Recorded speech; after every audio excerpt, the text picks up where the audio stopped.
Now, we all know in Excel that you can copy and paste, and you can copy and paste to the left, to the right, up and down. No, you don't have to jump up and do the knees. Sorry.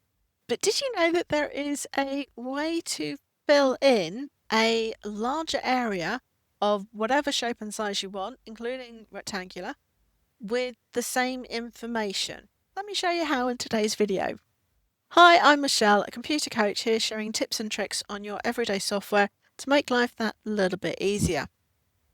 Right, how do you do this? Let's do an old classic, which is the multiplication table. Now that that's all set up, the simple formula is the column times the row.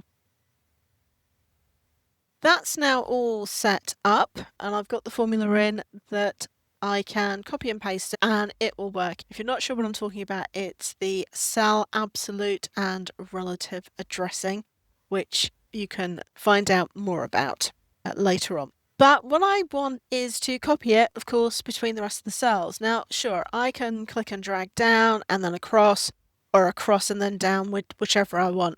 However, what I really want to do is just to paste it across all the cells. So here's the tip. You're going to click and drag and select all the cells that you want the formula in. However, start from the cell that contains the formula. Now, it doesn't have to be a formula. This is just what I'm using in this example. It can be text, a number, but you're going to click and drag starting from the cell that contains the information. Then, in the formula bar at the top, you're going to click as if you're editing that formula or that information. Okay, we've clicked and we're now editing that information. Here's the clever bit. On your keyboard, you're going to press Ctrl and Return together. So like any other shortcut key, Ctrl and Return. And you can see it automatically fills in all of the selected cells with the information from that first one. And if I can click on any of those, you can see they're all filled in. That is such a quick and useful option to fill in information in a wide range of cells. I hope that you find that a really useful tip. It's one that I've been using for years. Please do give the video a thumbs up to share with me that you did find it useful.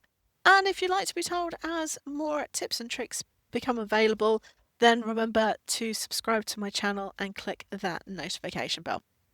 Bye for now.